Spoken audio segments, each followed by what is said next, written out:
Hello, I am the other voice besides Mark, his bad NA teacher. I'm going to separate this video into two parts, the first being my initial thoughts on solo raids and some issues I see with them, basically a look at expectations, difficulty, and the rewards. The second part will just be a brief update on the Mark series and answer many of the questions and concerns that have come up in many of the comment sections thus far.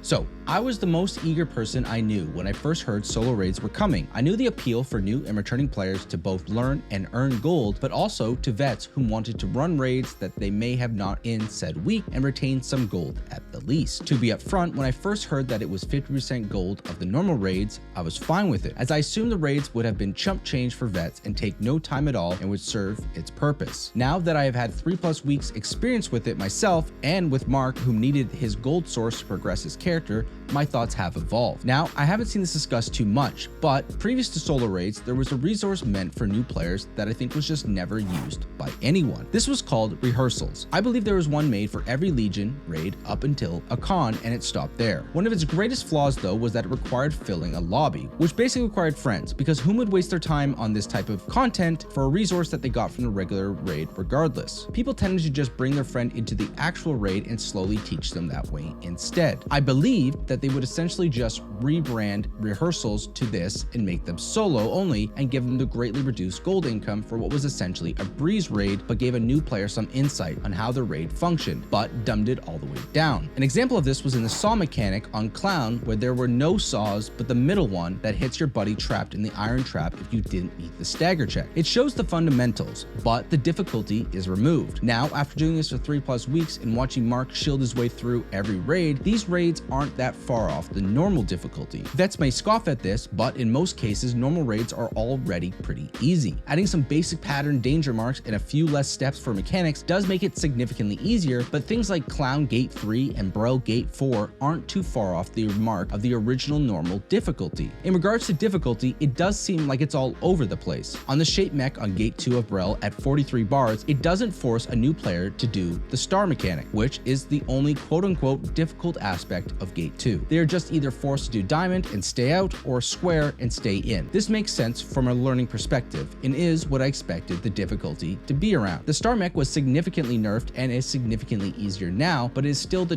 quote-unquote challenge of the raid. Now, compared to Gate 3 of Clown, Mario 3 is by far the hardest part of Clown. In most statics, there was one guy whom was specifically chosen on every run to do it as they were the most comfortable with it, and constantly resetting the raid at that part is soul draining, especially when you stumble the first jump. Now, if star mechanic was not forced in solo Gate 2 of Brel, why is Mario 3 forced in solo? Now, if it's to retain the glory of finally clearing Clown for the first time, I get it. But why doesn't the gold reflect that? It's a 1475 raid, I get that as well. But someone whom is new doing Clown near eye level on multiple characters is enduring Gate 3 for 450 gold? I just don't see the point of a new player doing Clown more than once for anything more than the achievement. It's somewhat similar for Gate 4 of Brel. That's a long raid on eye level, with what I still see as a pretty punishing last shape mechanic, assuming you don't have your 6 or 12 positions due to the gold meteor. Getting 900 gold at the end just doesn't feel that great. The economy in this game requires someone much smarter than me to make sense of what is good for it to function well. But like I said, I previously was okay with next to no gold for an easy learning environment. But I do think some of these gates aren't too different from the original difficulty. And if it retained a similar scale of gold difference that normal and hard have in their specific differences, it may feel a little bit better. I do know bound gold is incoming, so I'm hoping this resolves a lot of the value for new players that I see is lacking with the current gold. All the systems newly made easy, being gems or free engraving, seems to push the new player experience to the best it's ever been. But I don't think expecting a player to be an expert in Una weekly gold and life skilling effectively while learning all the other overwhelming system works too well for this new player push of their rosters and learning the game. Now,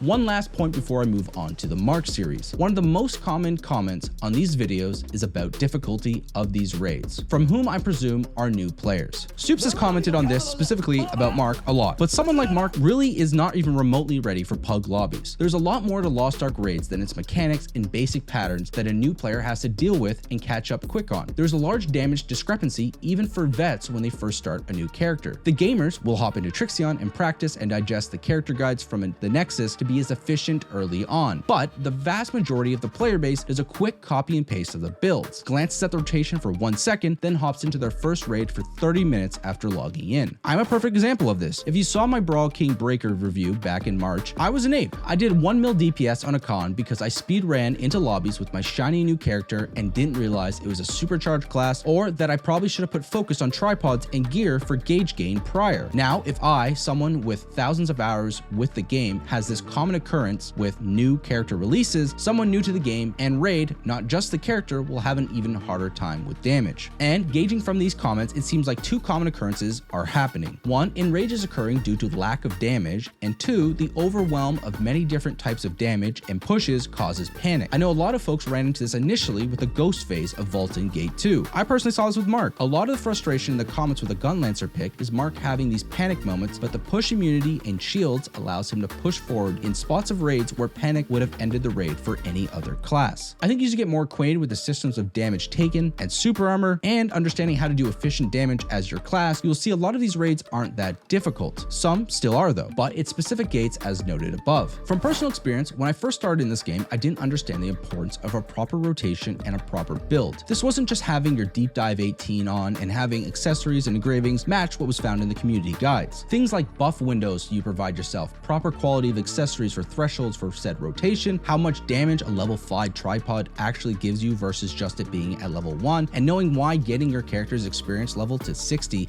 is so important for your damage rotation. There's a lot of things a new player can't really speedrun for damage, like cards and gold for leveling, but there's quite a lot they can do, and solo raids provides a brilliant way to practice your characters outside of the static Trixion boss, giving real fight experience. Someone like Mark doesn't really know these systems, but after trying a con, he knows he has a damage problem due to the enrage, and he can practice on lower level raids to fix this issue for the following week. This isn't just a new player issue. Anyone with a Bible sees the damage discrepancy in pug lobbies. So my hope is some of these players try solo raids and see that their damage is lacking and look into how to remedy this issue. I think the positive of these solo raids are huge, and seeing how many people are putting hours into progging them for the first time is great to see for the community. Because of an arduous progging of a con with Mark, this video was stalled, so my hopes going forward is coming out after AGS released their bound gold update and not prior. My idea was to have something closer to 70 to 80% of gold earning of normal, similar to the scaling of hard to normal gold differences in matchmaking lobbies. Based on the update today, it seems that is what they had already planned. It would also be interesting if maybe there would be a hard mode solo version that gave similar gold to normal but allowed folks to try it out. The main issue with this is if hard mode matched gold of normal plus gave them access to the solo vendor, the slightly reduced gold wouldn't really be a negative versus the value of not getting jailed and giga mats from the vendor. A lot of vets will opt to do something like a con normal to not deal with jails, and this change would make folks like myself probably opt for solo, which I can't see Smilegate wanting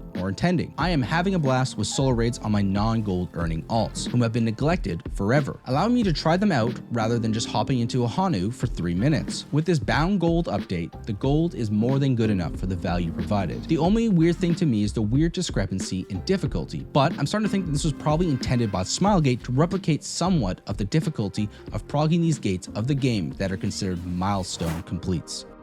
Now, on to the Mark series. Mark and I have been making videos on this channel since 2011, though most are hidden due to the shame of our younger selves. But we've never had a series that folks seem to follow and were keen on seeing the next one. So there's this weird feeling in the air of excitement on our end while the series lasts for 2 more episodes. A lot of these videos were shot on the first week in succession to one another. Vulcan, Vicus, and Clown were back-to-back runs, as I believed that the difficulty would be on par to rehearsal, but it wasn't, and Mark struggled a bit. In regards to Clown, I do intend to force Mark back in there, but in full transparency, like most people who struggled with prog on Clown, he despises it and despises Mario 3, so it might take some time. Like I said, I did note all the uproar about the class pick. I actually was trying to push him into making a new character, BK specifically prior to the runs, but he seemed really attached to his Gunlancer and we decided to stick with it. As you'll see in the footage, I tried to remedy a lot of the easiness that Blue GL gave to his prog runs by forcing him into Red Lancer for a con prog. Spoiler alert though, a con gate 3 was a big struggle. Additionally, I did see some folks not too happy happy with him cheesing mechanics in general. So for the next 2 raids, I've basically enforced a restart if he doesn't do a mech properly. My only stipulation for this is, if it is used in pug lobbies, then I believe it's okay for his learning, i.e. way at the end of Gate 3 of Con. We have cleared a Con after some pain and are looking towards Voldus next. We never really expected to have more than 500 viewers on this series, so I didn't really expect to push past 1540 raids, to be honest. I was hoping there was an audience of people wanting to see how key mechanics functioned in a playthrough format and spice it up with my friend Mark to make it more appealing. We didn't expect to have to gold hone, but the excitement to see the next raid pushed me to force Mark to start making gold. I showed him Uno weeklies and life scaling for an hour plus. We did a mock run on excavating and wanted to show him at the end of it how much one run would net him. And when we opened up the cell, it turns out Stoops had inspired him years ago to drop his holdings into 5 gold fish on the market. He basically made 65,000 gold off of this purchase,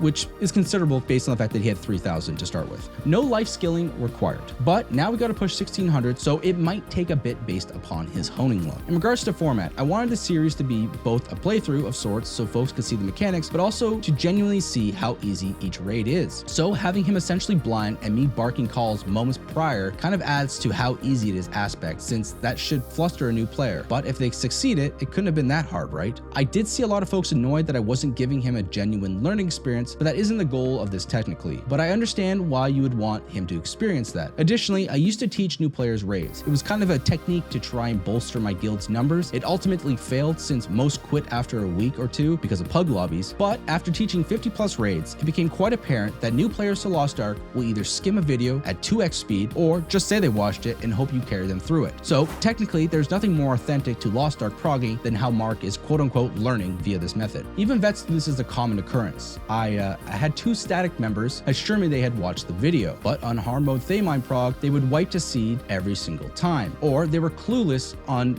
any mechanics in Echidna's basement. So what I'm trying to say is, I kind of am just providing the genuine Lost Ark progging experience. You may have noticed that I call things out like a second late every single time. We only learned this after recording up to Brel, unfortunately, but there is a Discord delay of like a second on video streaming, which made a lot of my calls seem very delayed. I have about 250 gigabytes of footage to comb through for a con, so hopefully I can get that out the next couple of days. If you have any ideas on what you want to see Mark do post Voldus, let me know. I've been toying with the idea of the Express servers and a Pistolier run, but Mark might snap after Gate 2 Voldus. I'm EasyBreak, he is Mark, and we will see you in the next one. Toodaloo.